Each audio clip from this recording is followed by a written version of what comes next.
There is a headline circulating right now that most people are scrolling past without a second thought. It says billionaires are stockpiling silver for anti-aging technology. And I want to be very clear about something before we go any further. That is not clickbait. That is not a theory. That is a documented, capital-backed, scientifically grounded movement that is already underway. And the people leading it are not doing it loudly. They are doing it quietly, methodically, and early. While the rest of the world is debating crypto and real estate, the wealthiest players on this planet are converting serious capital into a metal so small it can enter a single human cell. And what it does inside that cell has made certain researchers and investors believe they are looking at something civilization has been searching for since the beginning of recorded history. But here is the part nobody is leading with. The supply of this metal is disappearing. And the people who figured that out first are already positioned. That is what this video is about. Before we go deeper, if you have not subscribed to JON AG Alert yet, let me put it to you simply. You would not retire without setting up a plan, right? Hitting that subscribe button takes less time than it does to pour your morning tea. One click. That is your daily pension plan for financial intelligence. Do it now. And drop a comment telling me where in the world you are watching from. London, Lagos, Los Angeles, Lahore. I want to know who is paying attention. Because the people paying attention today are the ones who will not be caught off guard tomorrow. Let's talk about what happened in 2025. Silver posted a 147% gain. Not gold, not Bitcoin, not any high-flying tech stock. Silver. The metal that sits forgotten in jewelry boxes and old coin collections. The metal that most mainstream financial analysts casually dismiss as gold's cheaper, less interesting cousin. That same metal became one of the best performing assets on the entire planet last year. And almost no one stopped to ask the only question that actually matters: why? The answer is not simple. It is not one event or one decision. It is the result of two enormous forces moving toward each other simultaneously. Two forces that have never existed together at the same moment in all of recorded human history. And when those forces finally meet, the world they create will look nothing like the one we are living in right now. The first force is ancient. Silver has functioned as money for more than 5,000 years. Empires were built around it. Wars were fought over it. Every serious monetary system that has ever existed has recognized silver as a genuine store of real value. But something entirely new is happening to silver's supply picture in 2025. The world is consuming more silver than it is pulling out of the ground. Not in 1 year. For 5 consecutive years running, global silver demand has outpaced global silver production. The gap between what the world needs and what the mines can deliver is getting larger every single year. The second force is brand new. It is science. Specifically, it is the science of human aging. For the first time in history, serious researchers backed by serious funding are actively studying whether human aging can be slowed, paused, or reversed at the cellular level. This is not science fiction. This is peer-reviewed laboratory work being published in major scientific journals around the world. And at the center of that research, again and again, is a single element: silver. Not in the form of coins or bars, but in a form almost invisible to the human eye. Silver nanoparticles. Particles so extraordinarily small that a single human hair is 100,000 times wider than one of them. These two forces, the oldest monetary metal in human history and the newest frontier in human biology, are now converging on the same point. And the people who understood that convergence earliest are the ones already moving their capital in a direction most of the world has not yet looked.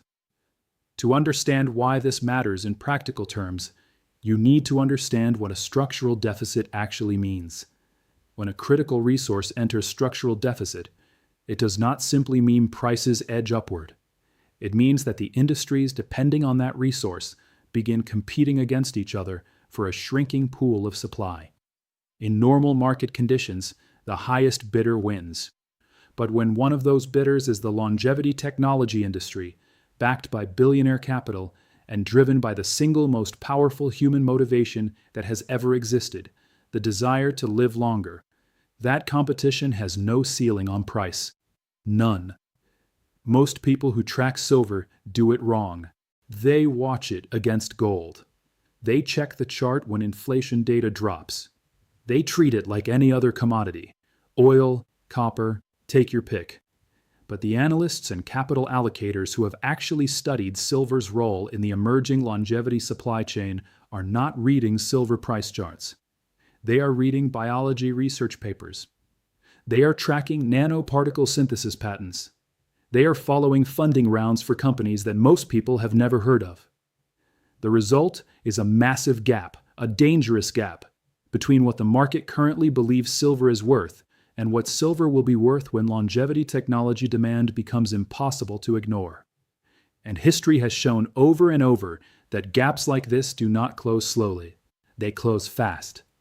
They close in a way that rewards the people who understood the structure early and leaves everyone else scrambling. This is not a story about trading silver. This is a story about understanding a structural shift before it becomes obvious to the majority. The majority always arrives late. The question for you right now is simple. Which side of that gap do you want to be on? Now let me take you into the science itself. Because without understanding what silver actually does inside a living cell, none of what follows will hit the way it should. There is a laboratory in Switzerland where scientists are not trying to cure any single disease.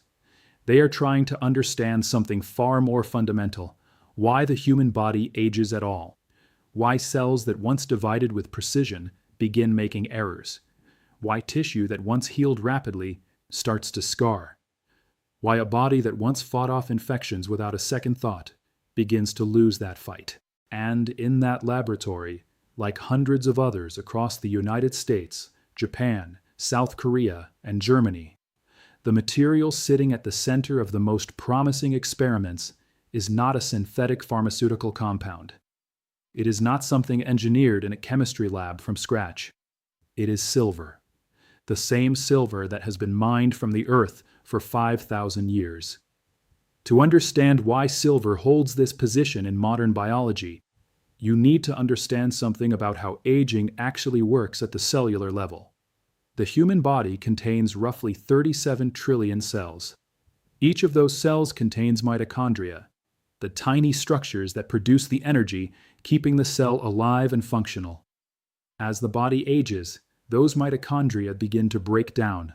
They produce less energy. They generate more biological waste.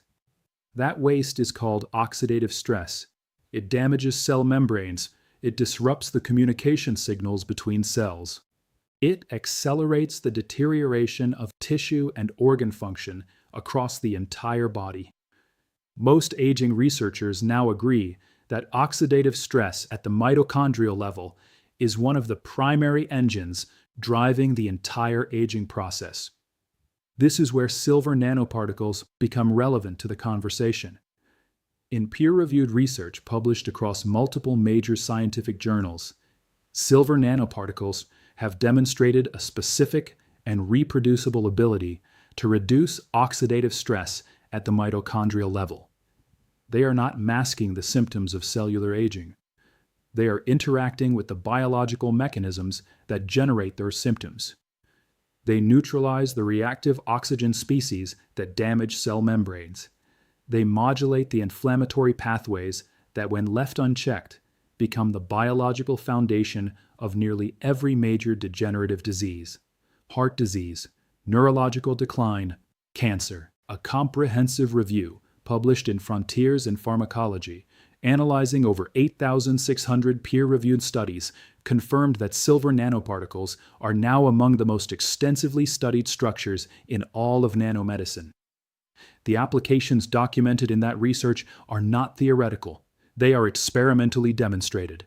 antimicrobial defense, anti-cancer therapy, wound healing, tissue regeneration. Each of those categories on its own represents a multi-billion-dollar medical industry. Together, they represent a convergence of demand that the silver mining industry was never designed to serve. One of the most significant findings coming out of current longevity research involves a process called apoptosis. Apoptosis is the mechanism by which the body instructs damaged or dangerous cells to self-destruct. In a healthy body, this process is precise. It targets the right cells and leaves healthy tissue alone. In an aging body, and especially in cancerous tissue, this mechanism begins to fail. Cells that should be eliminated survive instead. They multiply. They cause cascading damage. Silver nanoparticles have shown in laboratory conditions the ability to selectively reactivate apoptosis in cancerous cells while leaving healthy cells unharmed. That selectivity is not a minor footnote. It is one of the hardest unsolved problems in oncology and one of the most significant potential breakthroughs in longevity science. What makes silver essentially irreplaceable in these applications is not just what it does, it is how it does it. The ions released by silver at the nanoscale interact with biological systems through electrochemical mechanisms that are chemically specific to silver alone. No other element on the periodic table produces the same combination of antimicrobial activity, anti-inflammatory response, and cellular signaling modulation. Researchers have attempted to replicate these properties using synthetic compounds, gold nanoparticles, and platinum-based materials. The results have not been equivalent. Silver's biological behavior is not an accident. It is a product of silver's unique position on the periodic table, and that position cannot be manufactured or substituted. This creates a supply chain problem of extraordinary scale. The longevity industry is not yet placing orders in the quantities that electronics manufacturers or solar panel producers place them. Not yet, but the trajectory of the research, the pace of clinical trials, and the volume of capital flowing into companies working with silver-based biological applications all point in the same direction. The demand is coming. It is not a question of whether the longevity industry will need silver at industrial scale. It is only a question of when. And when that moment arrives, the silver market will look nothing like it does today.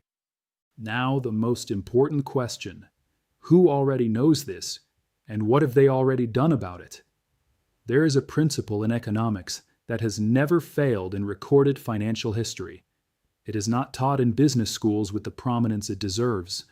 It does not get discussed loudly in mainstream financial media. But every serious capital allocator who has built generational wealth understands it at a foundational level. The principle is this: money does not react to the future. Money anticipates it.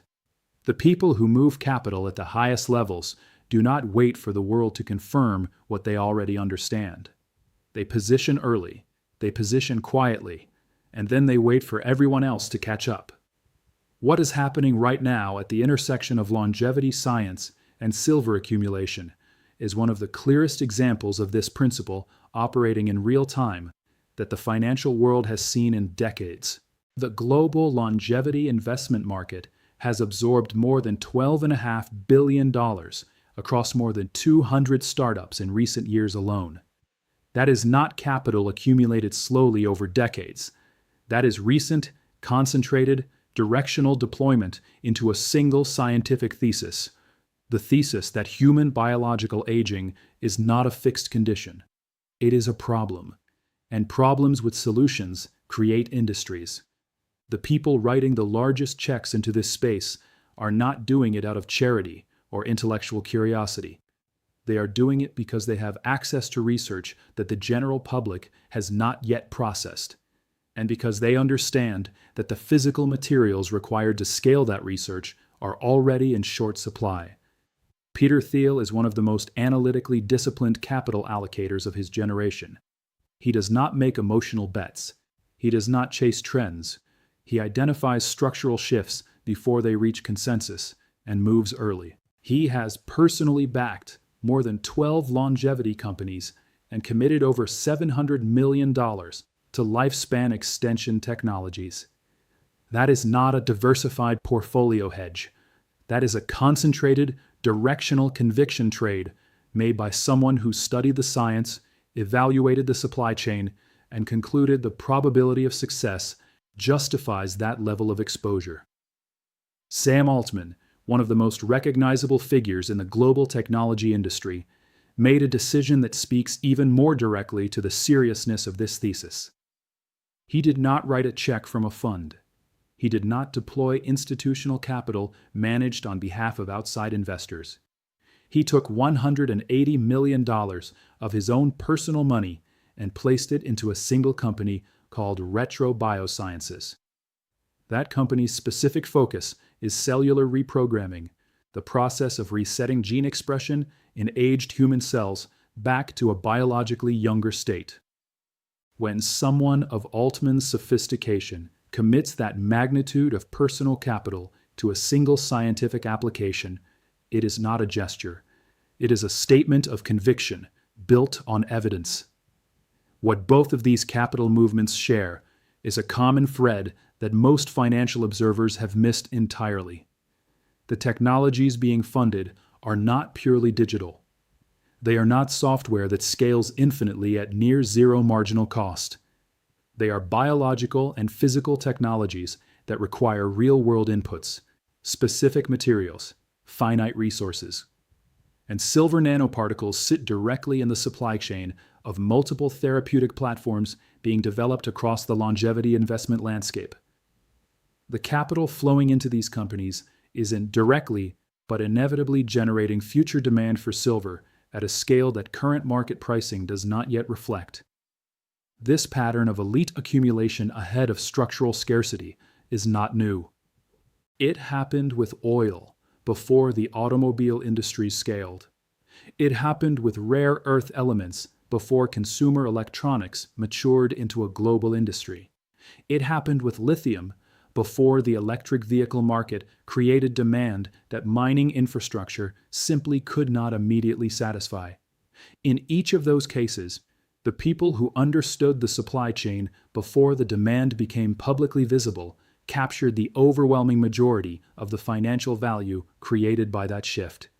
The people who arrived after confirmation had already been priced out of the biggest move. What makes the current silver situation different from those historical precedents is the nature of the demand driver itself.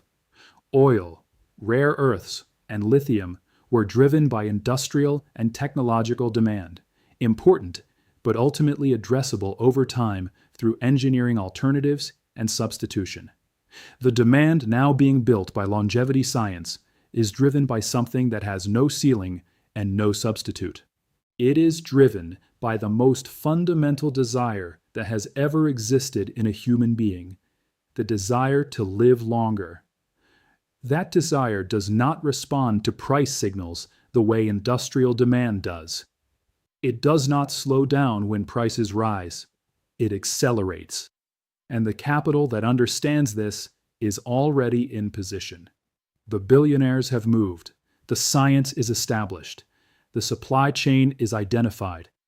What has not happened yet is the moment when the rest of the market looks up and sees what has already been built around them.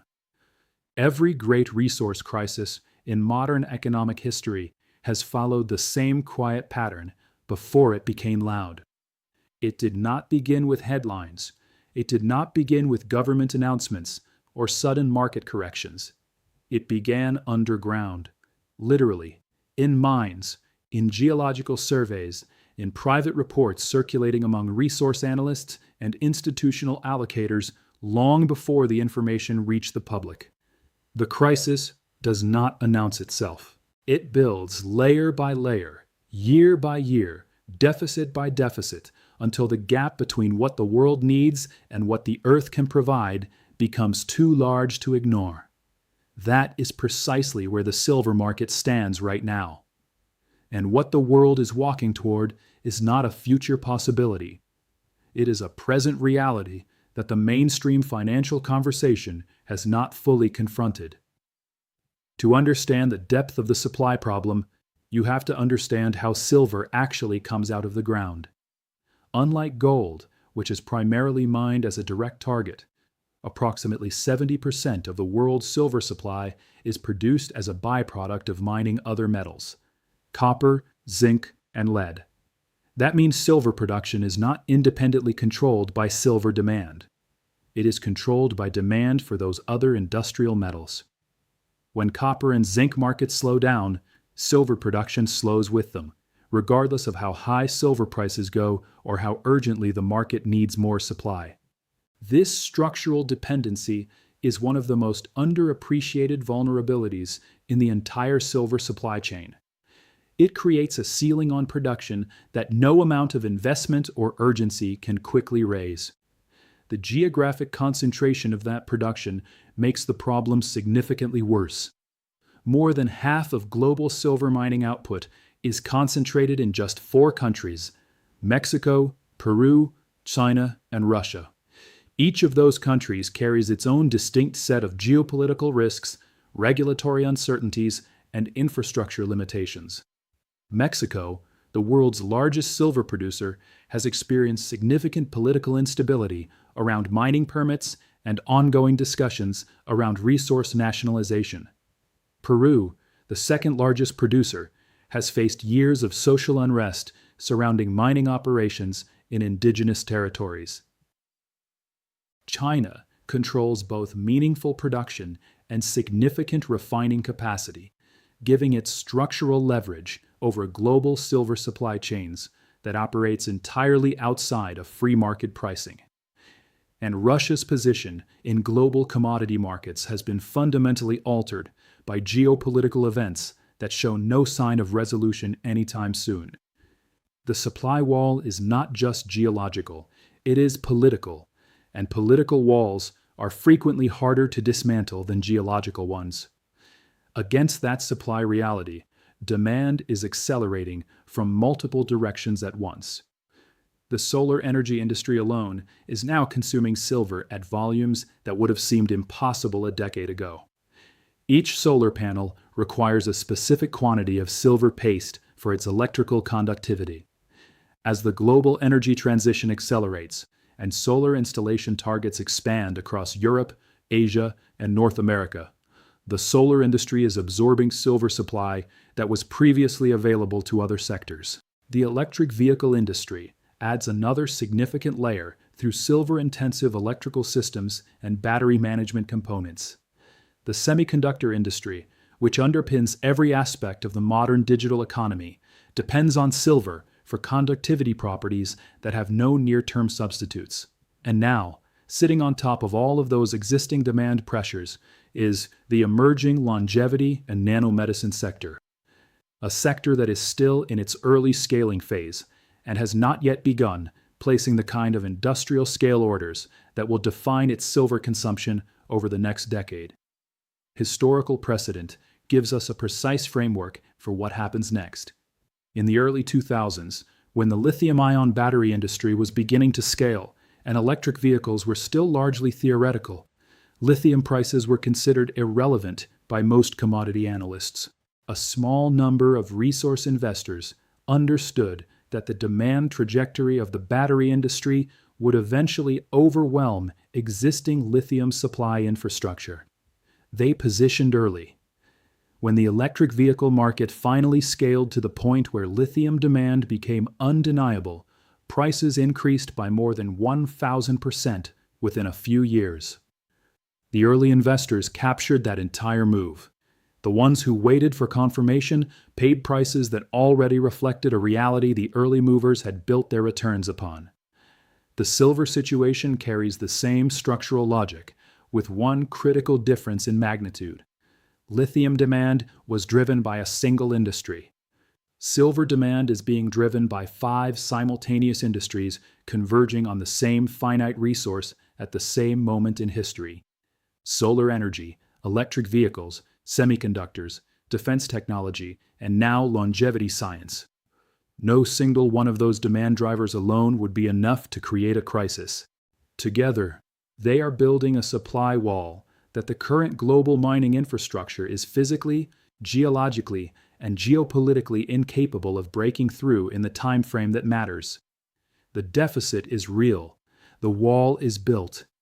The capital that understood this earliest has already moved into position. What remains is the final question, the one every person watching this has to answer for themselves. Not as a speculative trade, not as a financial exercise, but as a serious strategic decision about which side of this structural shift you intend to occupy when the moment of convergence arrives and the rest of the world finally realizes what the quiet money already knew. JON AG here.